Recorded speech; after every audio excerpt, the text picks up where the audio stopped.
China's economic meltdown isn't just continuing, it's accelerating. Household wealth is evaporating. Banks are freezing withdrawals. Factories are shutting down. Local governments are drowning in debt. And China's once unstoppable real estate empire, the engine that powered the country for 2 decades, has begun crumbling in slow motion. And now, analysts warn that what we're seeing today might only be the opening stages of a much deeper crisis. So the question isn't, is China's economy in trouble? The real question is, how bad can this get? And what happens when the world's second largest economy starts sinking faster than anyone expected? In today's video, we're breaking down why China's economic meltdown is getting worse, why Beijing can't stop the decline, and how this crisis may reshape global markets for years to come. We'll look at the property crash, the debt spiral, the collapsing consumer confidence, the shrinking workforce, the stalled manufacturing engine, and the increasingly desperate actions China's government is taking to hide the true scale of the slowdown. Stay with me until the end, because this crisis is about more than numbers. It's about the future direction of the world's most influential rising power, and whether its rise is now hitting a ceiling. For decades, China cultivated a myth of unstoppable growth. Double-digit GDP, megacities rising from farmland, wealth creation on a scale human history had never seen. But in 2023 and 2024, the cracks turned into fractures. Now, entering 2025, those fractures are turning into a financial earthquake. The alarm bells started ringing loudly when China's property giants, Evergrande, Country Garden, and dozens more, defaulted on hundreds of billions of dollars in debt. Projects went unfinished. Construction stopped. Families who poured their savings into pre-sold apartments simply watched their dreams collapse. Then came youth unemployment, so high that Beijing stopped publishing the number for months. When data finally returned, it showed the crisis was worse than feared.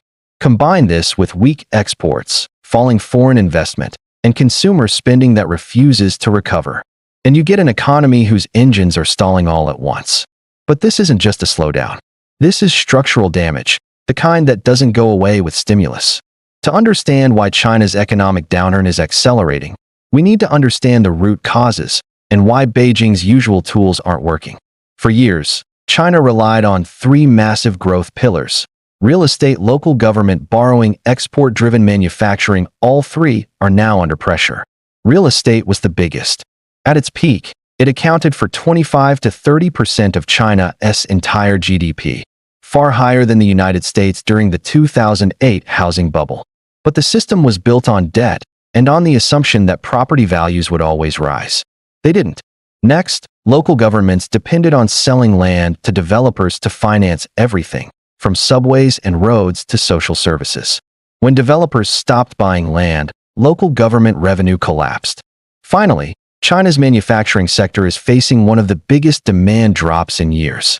Western countries diversified supply chains, global trade slowed, and China's labor advantage began to fade. These 3 pillars were never meant to fail together. But today, they are collapsing at the same time. Real estate wasn't just an investment in China, it was an investment.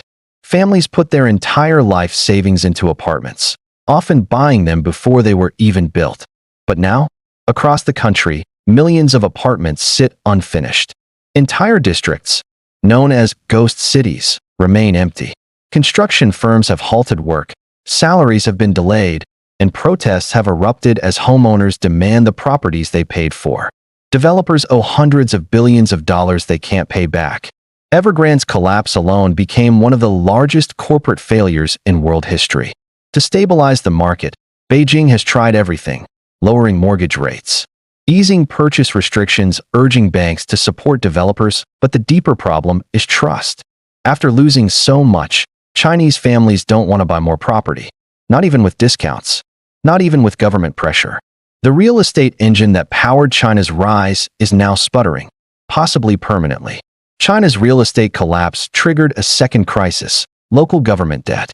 For years, local officials borrowed aggressively to fund massive infrastructure projects: bridges, highways, industrial parks, entire districts built from scratch. But many of these projects produced little economic value. In fact, some became infamous white elephant projects: stadiums with no teams, airports with no flights, malls without tenants. As land sales dried up, local governments lost their primary source of revenue. Yet the debt remained. Some provinces are now struggling to pay government workers. Others quietly cut public services, delay pension payments, or impose new fees just to stay afloat. Analysts estimate the hidden debt of local government financing vehicles could exceed trillions of dollars, a burden that could drag China's growth down for a decade. This isn't a temporary setback. It's a structural imbalance decades in the making. China is not isolated. Its slowdown is hitting global trade, commodity markets, and supply chains. Countries that heavily depend on exporting iron ore, electronics, machinery, and luxury goods to China are now feeling the pressure. Even Germany, Europe's economic powerhouse, has warned that weakening Chinese demand is contributing to its own slowdown. Meanwhile, foreign companies are quietly moving production away from China to Vietnam, Mexico, India, Indonesia, and other emerging hubs. Foreign direct investment into China recently fell to its lowest level in decades. Companies are rethinking risk exposure, supply chain concentration, and geopolitical uncertainty. The world is adjusting to a new reality. China may no longer be the global growth engine it once was. When economies slow down, governments usually try to reassure the public, but China has taken this to another level. Over the past year, certain economic indicators were delayed or stopped entirely. Analysts reported increased restrictions on financial data. Negative commentary on the economy was censored online. Journalists and researchers noted difficulty accessing once public statistics. Youth unemployment data disappeared for months. GDP estimates have faced scrutiny from independent economists. Real estate defaults were quietly handled behind closed doors. Some observers believe China is trying to prevent panic. Others argue Beijing wants to control the narrative while searching for a solution. But the reality remains. Hiding the symptoms doesn't cure the disease. So where is China's economy headed? Economists generally see three scenarios. Scenario 1. Slow, long-term decline. China avoids a sudden crash but settles into decades of slower growth, similar to Japan after the 1990s lost decade. Scenario 2. Short-term shock. Then recovery. Beijing could launch a massive stimulus, bigger than anything we've seen before, to stabilize the property market and boost confidence. Scenario 3. Deeper structural crisis. If the property market continues falling, local government debt becomes unsustainable, and consumer confidence fails to recover, China could enter a multi-year downer. Which scenario plays out depends on decisions made in the next few years, and how much risk Beijing is willing to take. China's rise reshaped the world. Its slowdown will do the same. The country faces demographic decline, an aging population, shrinking exports, weak consumer confidence, corporate defaults, and trillions in hidden debt. But crises don't just happen overnight. They build slowly, then accelerate suddenly.